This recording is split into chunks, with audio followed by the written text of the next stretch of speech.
Don't let YouTube decide what information you get. That's your choice. YouTube is deleting our videos and cuts you off from a source of honest reporting.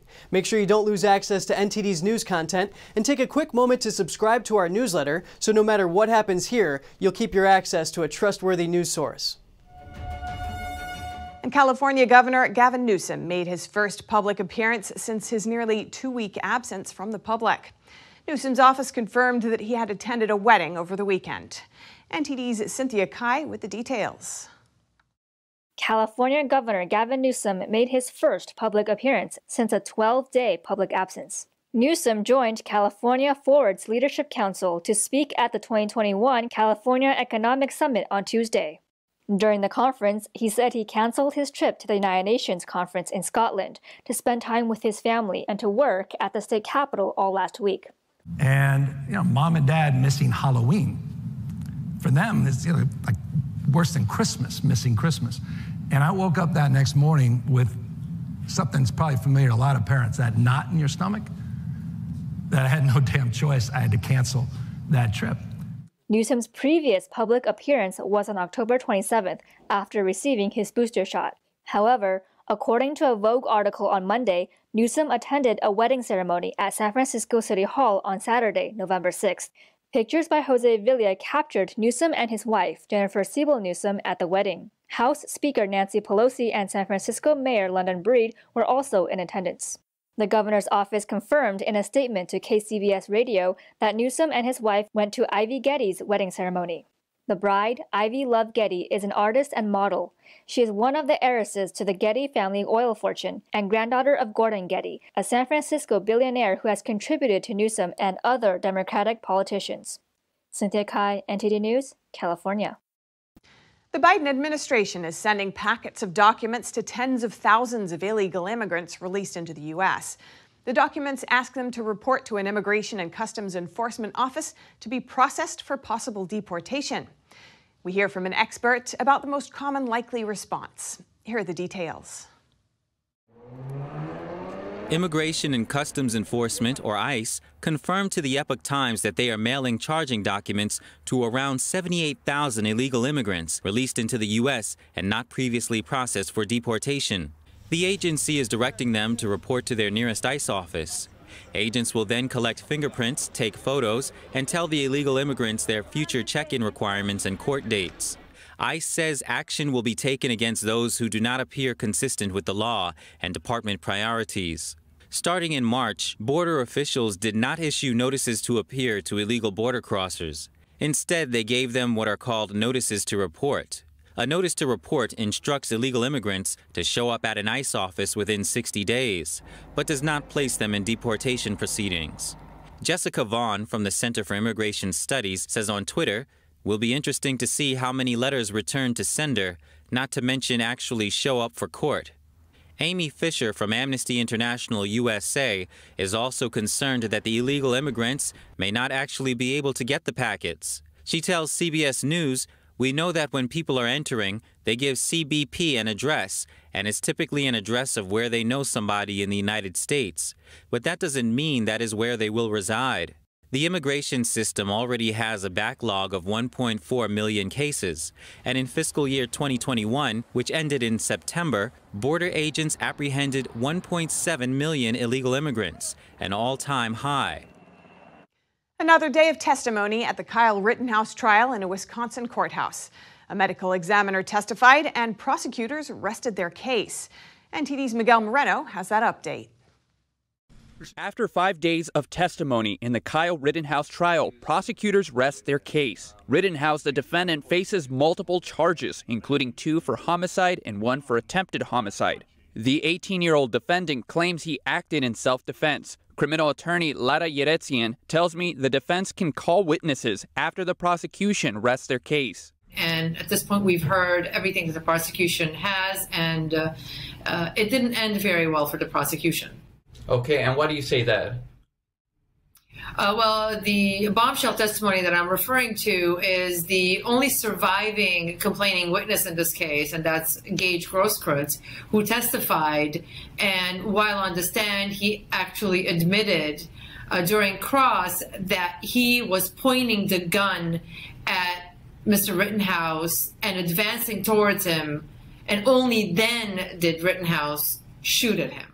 Some lawyers have said Grosskreuz's testimony validated Rittenhouse's self-defense claim. Rittenhouse, however, was also charged with unlawfully killing 2 men. Wisconsin criminal defense attorney Kirk Everson says prosecutors have to prove Rittenhouse's actions were unreasonable. The prosecution has to show that Mr. Rittenhouse would have not been reasonable in his belief that he himself was in danger, in other words, was privileged to defend himself.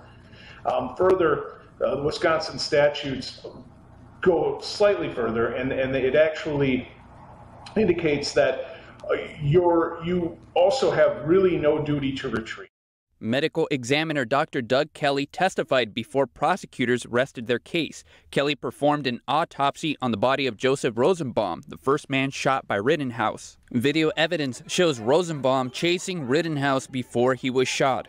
The defendant shot Rosenbaum 4 times. The medical examiner said Rosenbaum was within 4 feet of the shooter when he was shot. And as Rosenbaum was hit by the last 2 shots, he had his hand close to Rittenhouse's rifle, possibly even touching it. Prosecutors argued that this indicates that Rosenbaum was falling forward, while the defense attorney said Rosenbaum was lunging for the rifle. The medical examiner agreed that either explanation was plausible. Miguel Moreno, NTD News. 2 U.S. senators are trying to close one of the loopholes that allow Beijing to get Americans' health data. For years, Beijing has been able to collect Americans' DNA information through both legal and illegal means. NTD's Tiffany Meyer has more on that. 2 U.S. senators are pushing for a bill that will make it harder for Beijing to get its hands on Americans' personal health data. Before we get to the details of the bill, here's the important background. The Chinese regime has been collecting large sets of data on Americans, especially sensitive health data. And Beijing has been doing it through both legal and illegal means. One of the legal avenues is through buying U.S. firms that handle health data. Like in 2013, China's BGI Group bought an American genomic sequencing firm. And in 2015, another Chinese company bought U.S. firm Nextcode Health. This is one of the loopholes the new bill aims to close. Currently, a U.S. government agency called CFIUS is guarding against these foreign investment deals. If the agency suspects a deal could threaten America's national security, it can recommend that the president block the deal. Right now, if foreign companies want to buy American firms that handle personal data, they are not required to report the move to CFIUS before cutting the deal. It seeks to give CFIUS the power to make companies declare these actions before completing the transaction.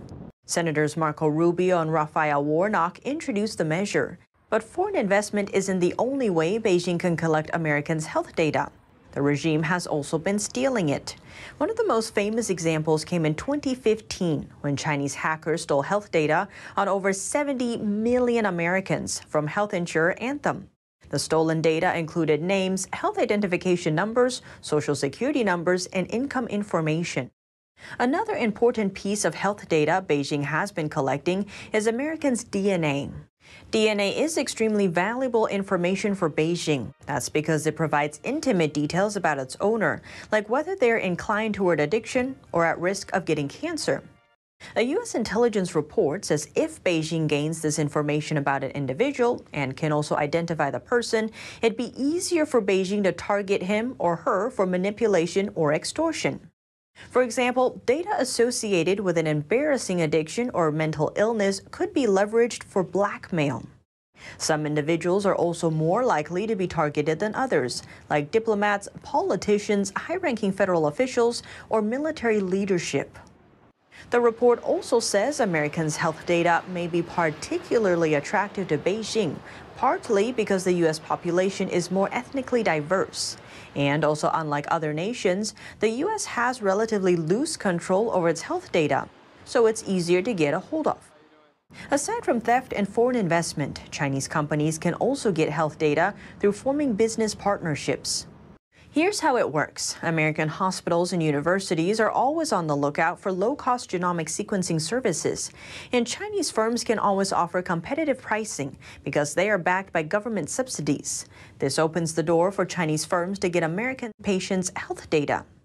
At least 15 Chinese firms have been able to access American patients' genetic data through providing genomic services. Back on Chinese soil, if Beijing decides it wants data from these companies, they literally cannot say no.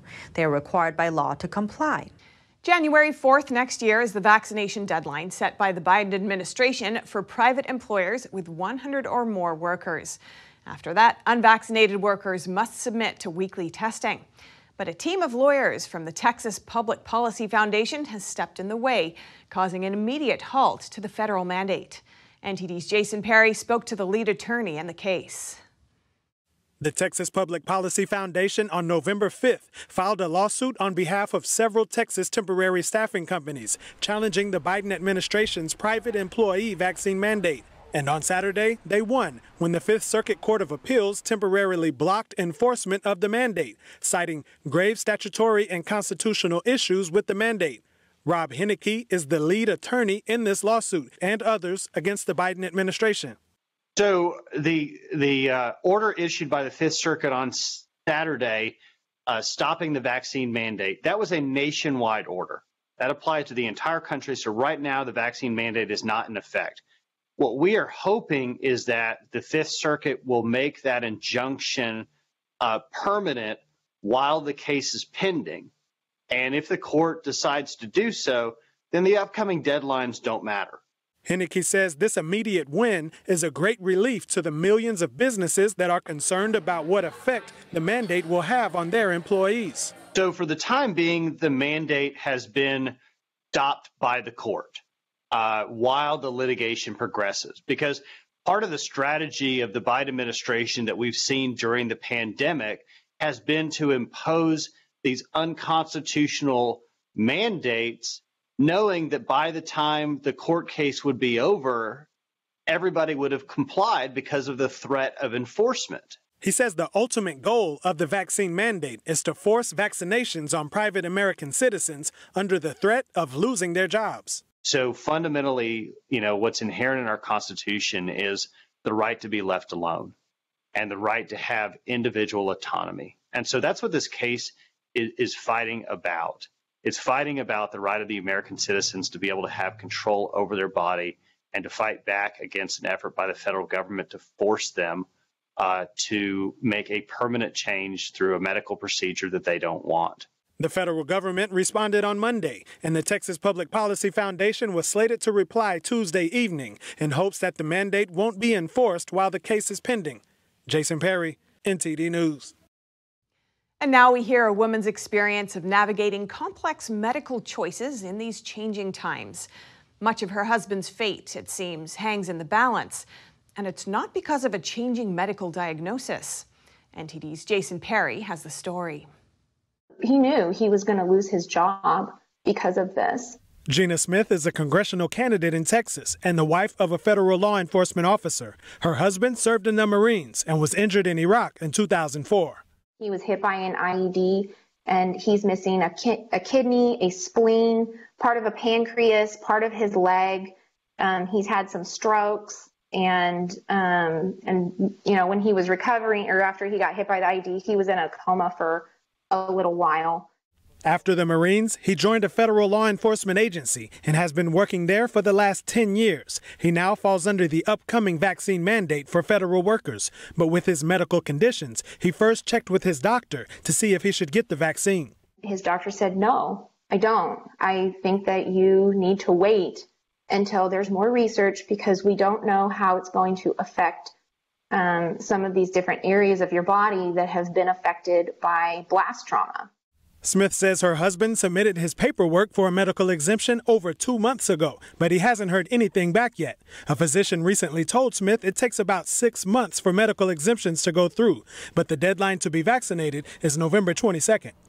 He would lay his life down today, any given day, because that's what he believes in. He loves this country. Even if people don't agree with him, don't agree with what he's doing, he will serve and protect the homeland until his very last breath.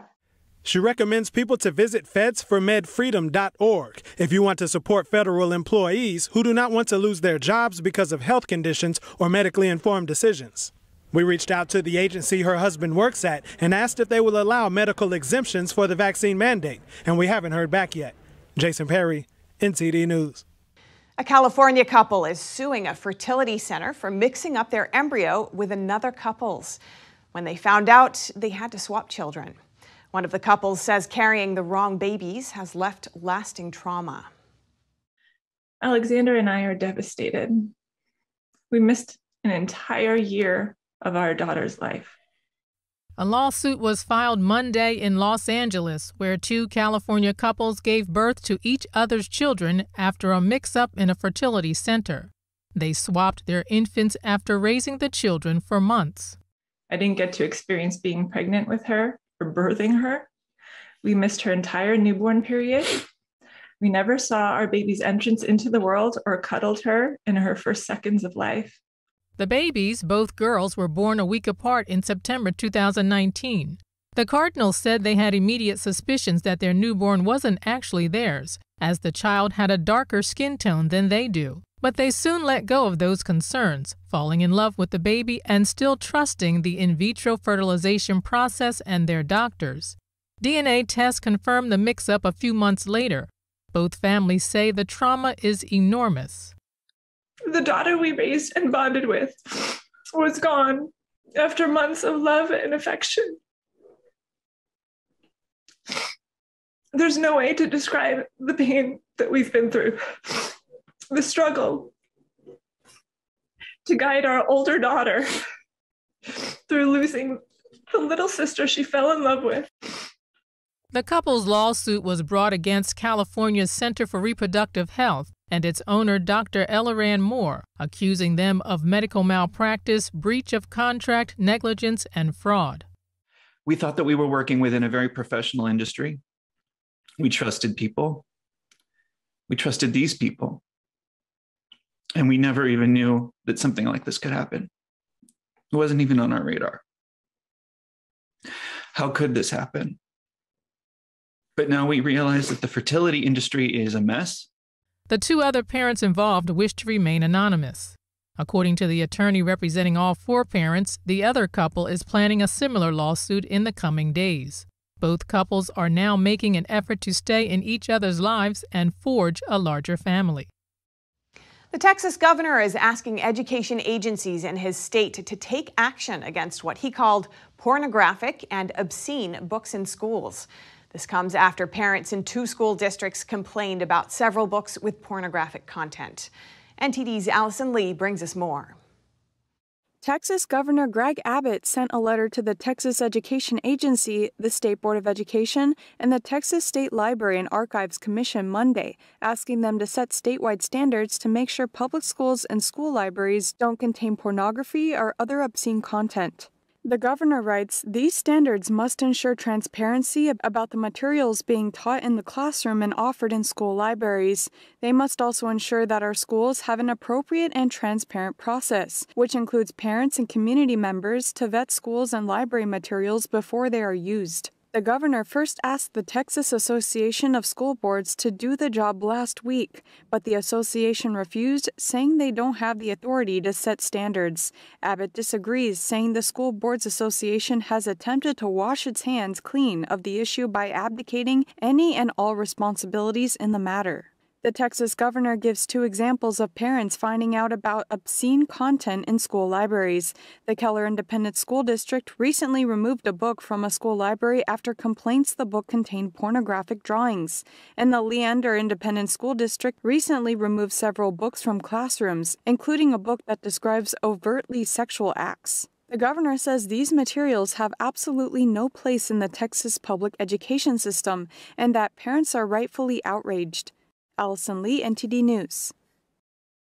With tens of thousands of petitions submitted to recall San Francisco District Attorney Chesa Boudin, the DA is now officially forced into a recall election. On Tuesday, the San Francisco Department of Elections confirmed a special election for the recall. It will be on the next ballot in next June's statewide primary. Residents blame Boudin for the city's rising crime. Last month, recall organizers submitted over 83,000 signatures to election officials, surpassing the minimum 51,000 needed for a recall.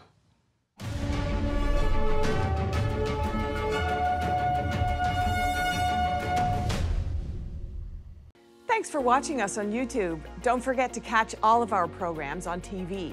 NTD Evening News is on every weekday at 6:30 p.m. Find your local NTD channel at ntd.com/TV.